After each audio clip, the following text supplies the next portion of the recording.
Tonight on the Mac to the Future livecast, go.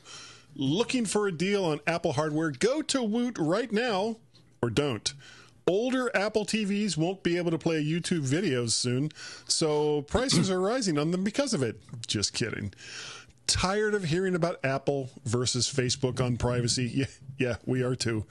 Kia stock is jumping because of a non-existent Apple iCar thing, and macOS Big Sur is darkening screens no matter what processor it's on. All of that tonight and more on the Mac to the Future livecast. Go.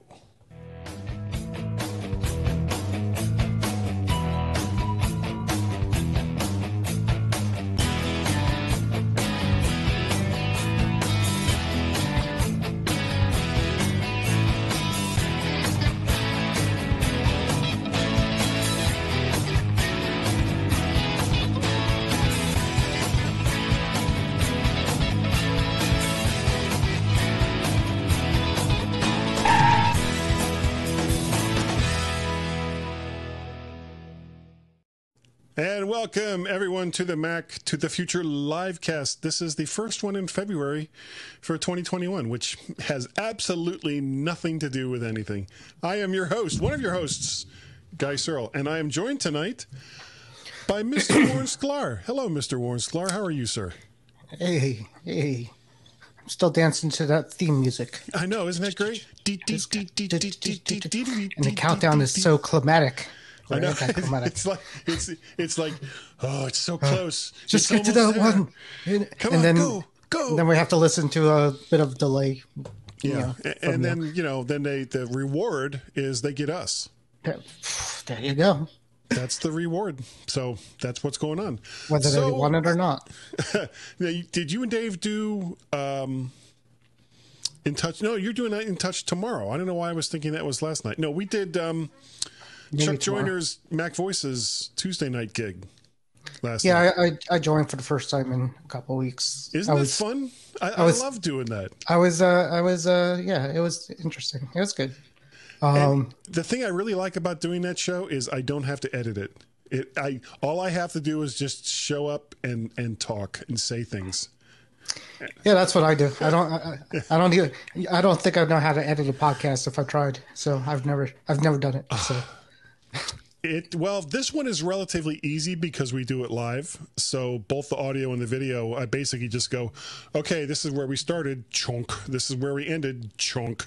Throw in some a limiter and a compressor so that all the audio stays relatively the same, and then just push it out, and I'm done. So yay! You have to edit out the nudity. But doing the MyMac podcast is much more complicated. Excuse me, because we do two segments. So we've got the first segment and then an ad sort of thing, and then we do the second segment, and then there's all the after show stuff. And the stuff that takes the most time is the after show stuff, because I have to go through that very, very, very, very carefully, because things are sometimes said that probably shouldn't be put out onto a podcast. Plus, you have to translate British English to English. No, that's easy. Hey, how come that's not working? There it is. Hello, Cletus. It didn't work there for a second. Boy, everything is just like all kerflooey today. I don't get it. Kerfuffled. Kerfuffle. I am all in a kerfuffle. All right.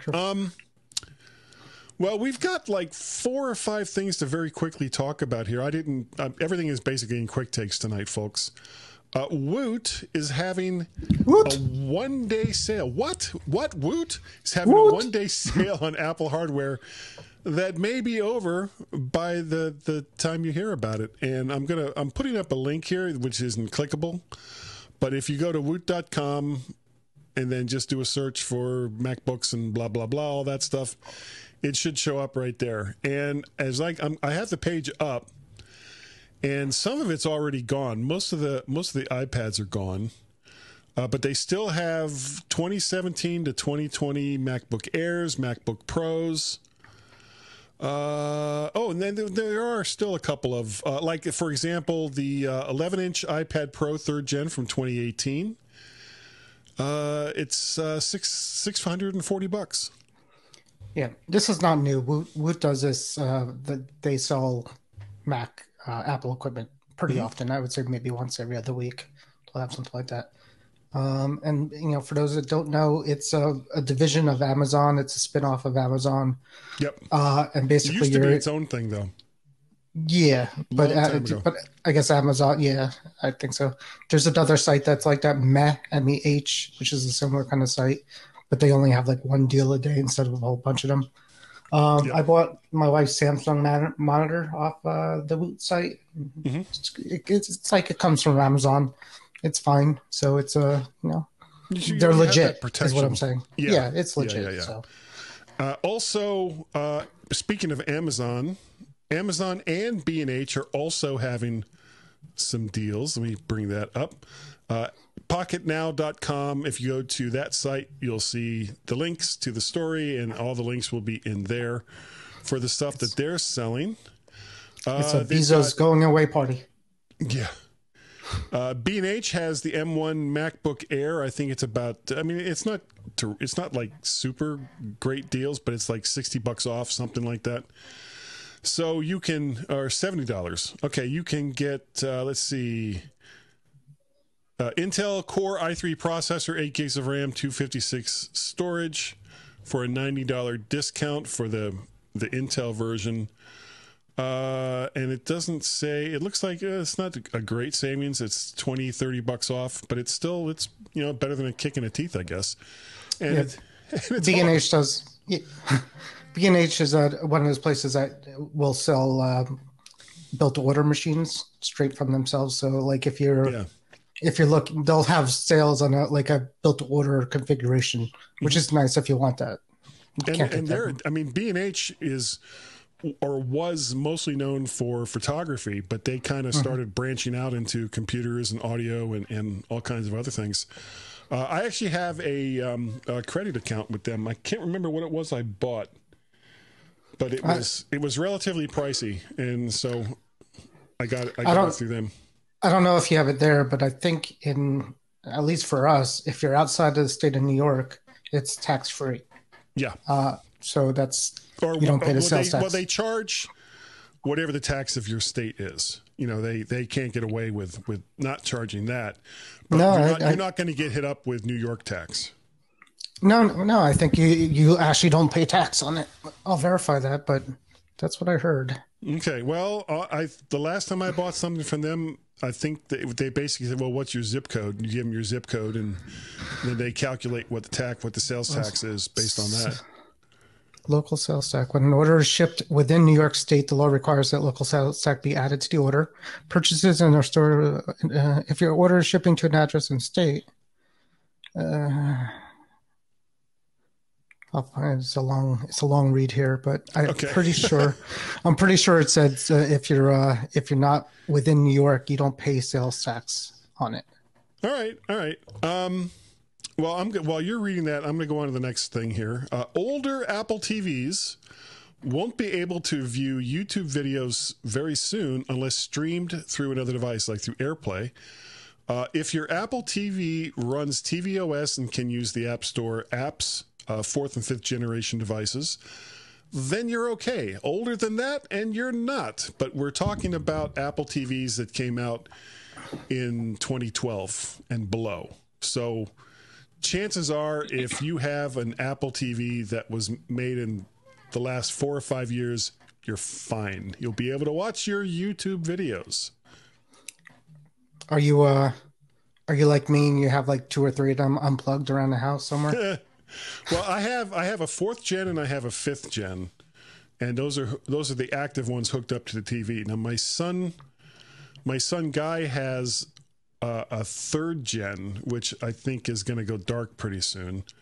So if he wants to keep using Dad's account for video, he'll have to upgrade it himself. I have like 3 3rd gens that are just Yeah, if you can't put apps on them, then you won't be able to use them for much They're longer. still good for AirPlay. I mean, if you want to AirPlay something, and it's like it's a cheap AirPlay solution if you don't have another way to do it. Yeah. Yeah. So if there's something that you want to watch, it's on your phone, you just bounce it over. Okay. We're not going to spend a whole lot of time. Let's see. We got some comments. What does that say? YouTube DL to the rescue. I don't know what that means. You got me. Okay. Derek doesn't care. And Facebook user, does the third gen not support VP9? Apparently not. So I don't think this is a change from Apple. I think this is a change based on what YouTube is doing. What's VP9? Honestly, I don't know, but it's a newer standard. It's better than VP8, I'm sure. It is better than VP8. That's what I've read. Thank you for bringing that up, Warren. I could have had a VP8. I could have had a VP8. He cares. He has a third gen Apple TV.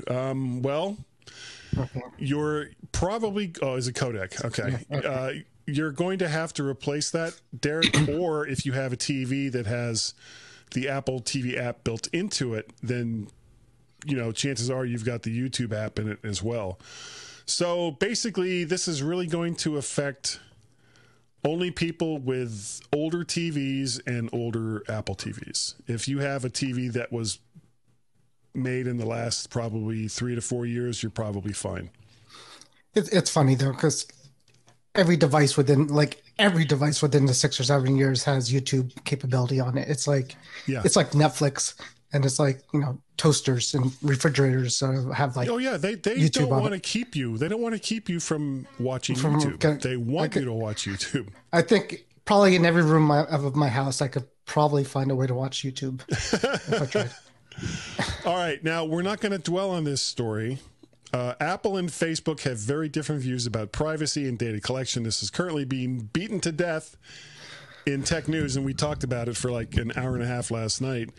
And you've probably already formed your own opinion about it, but likely this will come to a head in the next year or so.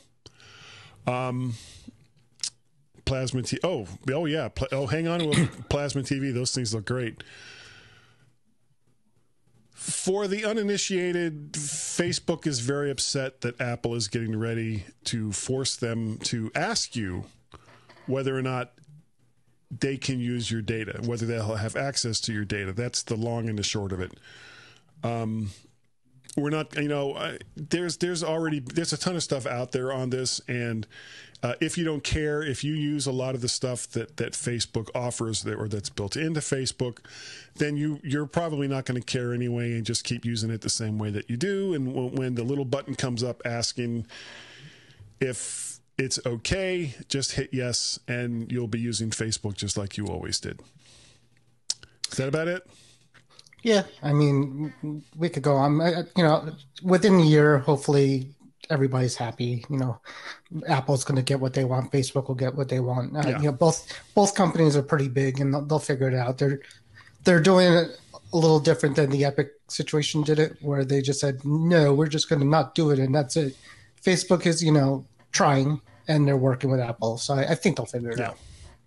And saying some nasty stuff on the side, but that's corporate. Yeah. Kia stock is rapidly rising, Warren, on rumors about a partnership with Apple over the as yet unannounced car. However, if said Apple car is real, the rumor is that Apple will invest around $4 billion in Kia's Georgia manufacturing plant to build it. Or that's what the rumors are. So do you believe that Apple is building a car, and how do you think that's all going to work out? I mean, nobody knows. We keep talking about it, and then the rumors come. I mean, the rumors been heavier this time around, I think. They killed it off once before. They could kill it off again. I don't like the whole Kia Hyundai thing. I don't think. From what I've seen, their quality is not as good as some of the other makers. But then I also heard maybe it's not Kia and Hyundai. It's basically, it could be the main manufacturer of the I forgot the company name, but they manufacture a whole bunch of cars. I don't know. My answer is if they come up, I wouldn't be shocked either way if they came up with a car or if they didn't come up with the car or if they came up with part of the car or some of the systems of the car. From owning a Tesla, I could tell you that there's it's a computer on wheels. It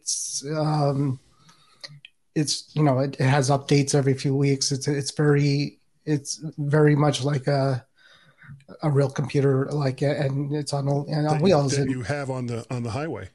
Yeah, and it takes you places. Yeah, and I mean internet. I mean, building a car. Building an electric car is not that hard. Building a car that's going to fully drive itself is hard for reasons. For it to be safe, yeah. It's more, it's not safe because there's still humans driving cars along with it and interacting with it. If there's a world of, when we get to a world of all electric vehicles, all driving themselves around, I think that will be safe. For the most safer than what we have with humans driving, but the in between is going to be a problem. Yeah, think I could do Guy's Daily Drive and not even worry about the traffic. And that's what I do. That's I the sleep. dream. I sleep on my way to work right now, so it's good. But I do love my Tesla. I do love the tech in it, and if Apple builds anything like a Tesla, I think it will do it very well. And well, it's supposed to be an electric car, which, based on Apple's stance on various environmental issues, isn't a huge surprise. I gotta wonder whether they'll be able to come up with a car that's affordable for not so much for the average person, but even for the slightly above average person. I mean, how many people are going to be willing to buy a car that starts in the $100,000 range in mass?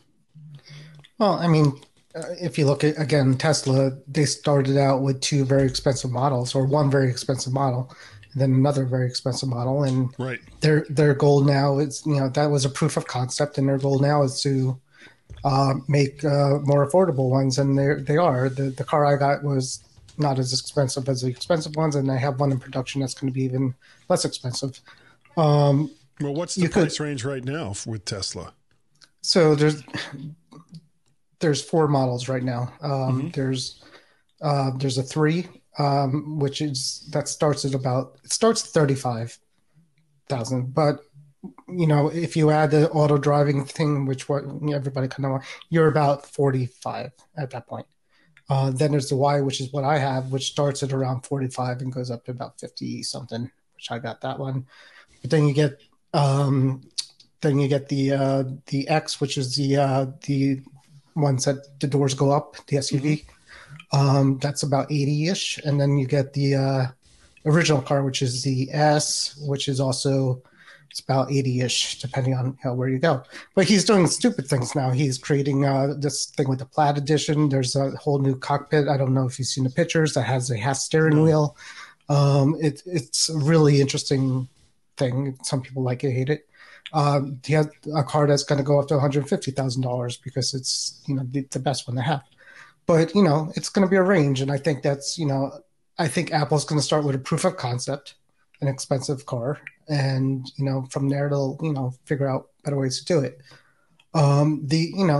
Once you have the process down, and once you convince people that it's a good product, then you start. That's what Apple does. They kind of build something really grand, and then they kind of build up from it. And most companies do it too. But there's other companies. Ford just came out with their an electric Mustang. Yeah. So they got that, and it doesn't seem like it doesn't. I think they shouldn't have called it a Mustang. Mustang is a beast, and I just don't see electric car. I mean, yes, I understand that they are faster because the the power is like directly to the wheels. It just happens. That's crazy. Right away. It's the fastest car I ever drove. It's crazy. But there's just something about the sound of an internal combustion engine that can't be duplicated. Yeah. So Ford's doing crazy things with that too. They reintroduced a Bronco, which is now kind of like that thing looks really cool. I'm sorry. It looks cool, but it's nothing like the original Bronco. But it's like this weird kind of Jeepy thing, and it is cool looking. But yeah. But anyways, there's a lot of electric going forward, and it's good for Tesla. If Apple, I'm sure Tesla wants Apple to get into the game too. I'm sure, I'm sure but Elon Musk brings a lot of interest into electronic cars. Yeah, electric cars, and that's what that's the competition is going to be good. The full self-driving is going to be a ways off, I think, but electric cars, I would say in the next 10 years, we're going to see a lot more electric cars on the road. Okay. I don't know. Not so much that it probably shouldn't happen, but I guess I'm just kind of waiting to see what happens, because it's not so much the car as the batteries that are storing the power that the car uses. And right now, lithium-ion batteries, that's what they're using, right? Lithium-ion? I have no idea. Okay. Well, it's not the cleanest source for batteries. And you've got to kind of wonder what's going to happen down the road when these cars need to have their batteries replaced. Where do all the old batteries go? Can that material be recycled and put back into new batteries? There's a lot of questions that make me wonder where it's all going to. But right. But it'll get. I mean, hopefully the batteries get smaller and lighter as you go along, and hopefully you don't have that much of them. What I saw recently was up to an 80%. Tim Robertson from MyMac was talking about this. He was saying that Toyota is talking about up to an 80% charge in 15 minutes. They just said there's a news thing where it's basically, you could do for 15 minutes, you could do up to an 80% charge, and something like a 5-minute charge will get you like 60 miles. And then it said you could do, it could go up to 160 miles per hour, this technology, and it could go 0 to 60 in like 6 seconds. And that's, I think they're crazy fast. Yeah, that was the basis of what, the whole concept now, if you see it for these automakers, are basically a battery block. It's the battery on wheels and on a flat surface. And then, the car makers have to figure out what to put on that. And that's what it's going to come down to is, and I've heard people on the Mac Observer talk about it. And basically it's right. Going forward, it doesn't even have to look like a car anymore. No, because you don't need that great big space for the engine anymore. Well, you don't need that space for the engine, and you don't need a driver. It's power to a transfer case that goes directly to the wheels. Right, but you don't have. You might not. If you don't need a driver, you could have cars that are circles with chairs facing each other. Or, whatever you could. People playing pinochle. It could be a bed. Yeah. You just fall asleep and go. It's a bed on wheels. Wake me when we get there. Oh, that is a dream. That is a dream. Yeah, and hopefully you get there and you're still alive. All right, the last story.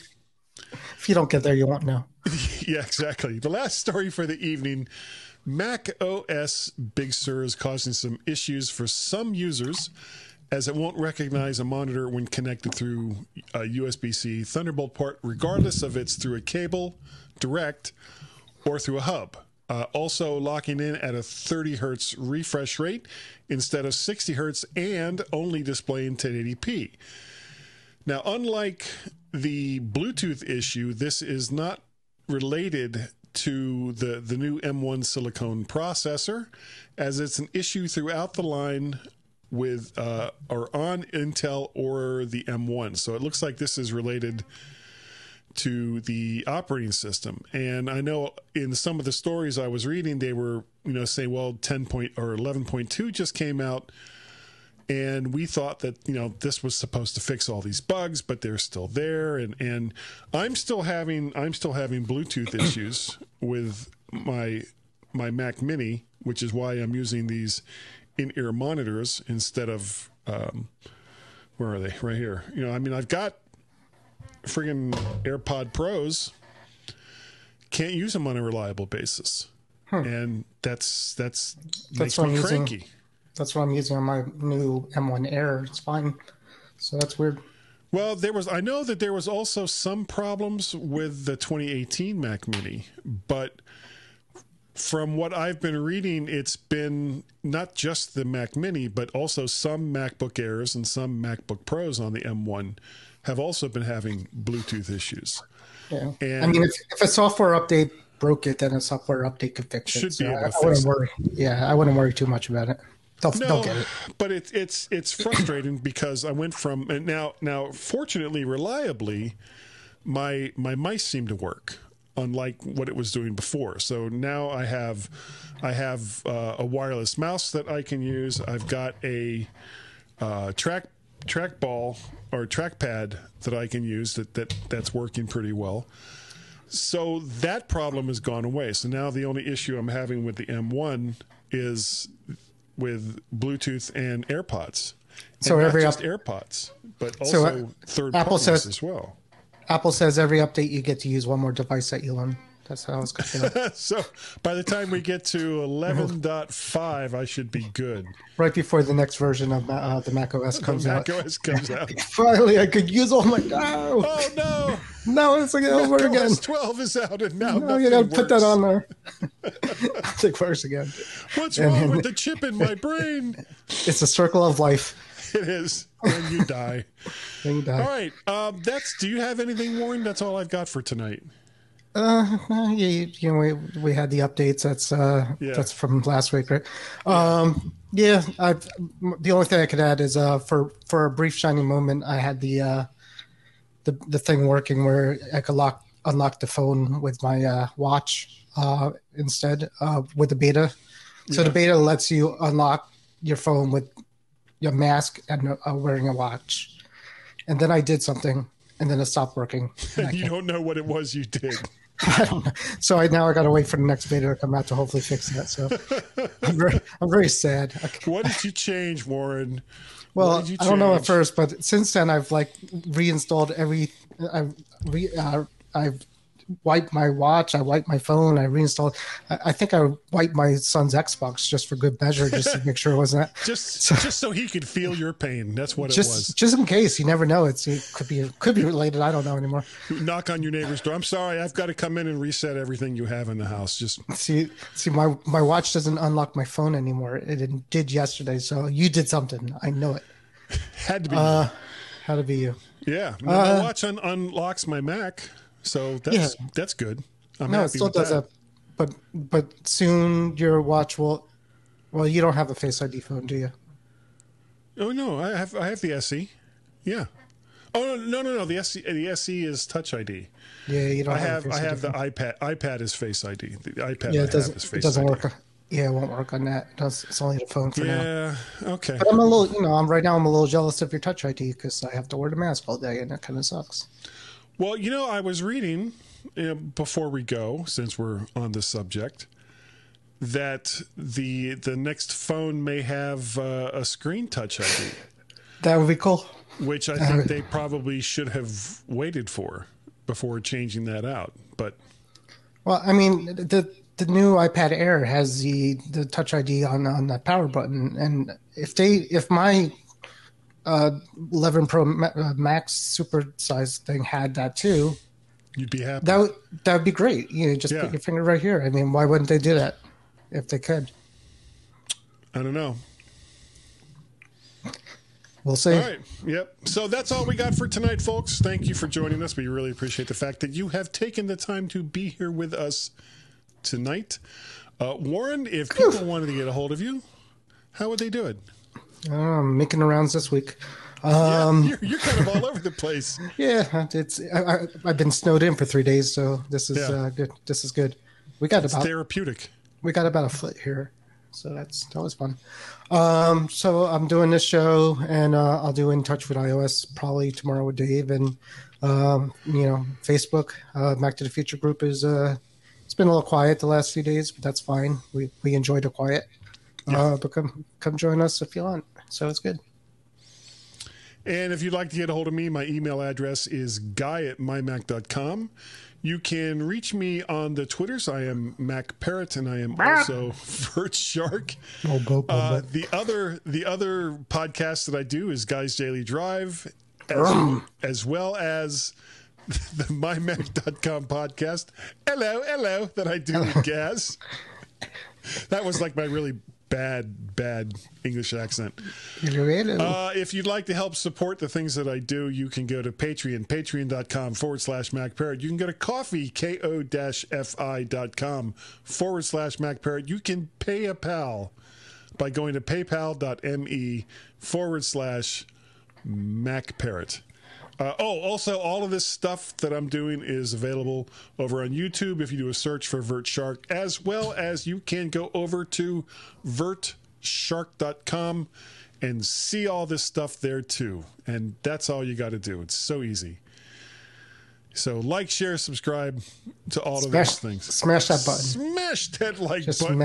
Hit that notification bell. Do you still have that piece of paper from last night? You could. Do I? Yeah, I do. I have it right here. There you go. Yeah, my Cracker Jack graphics team came up with this. This is what they came up with. Back to the Future. Smash that button. Smash that button right here. Here's the button. Somehow you got to get that in the opening credits. Hit that notification. Do all those things. Yeah, that's not a clickable button now. We were talking about Facebook and all the privacy stuff last night, and I don't know what was going through my head, but I decided that when I was doing my outro last night that I was gonna draw that and just hold that up while I was doing everything. It got a good laugh, so I do it for the lulls. I do it for the lulls, folks. It was a good break. I think I riled everybody up last night. So yeah, you really did. But that's fine. Sometimes you need that. Yeah, I felt good. It was good for me. Was it good for you? Very therapeutic. It was good for me too. So that is going to do it for tonight, everyone. Thank you again so very, very much for joining us. And we will see you, all of you, next week right here on the Mac to the Future livecast. Go. Say goodnight, Warren. Good night, Warren. Yeah, there you go.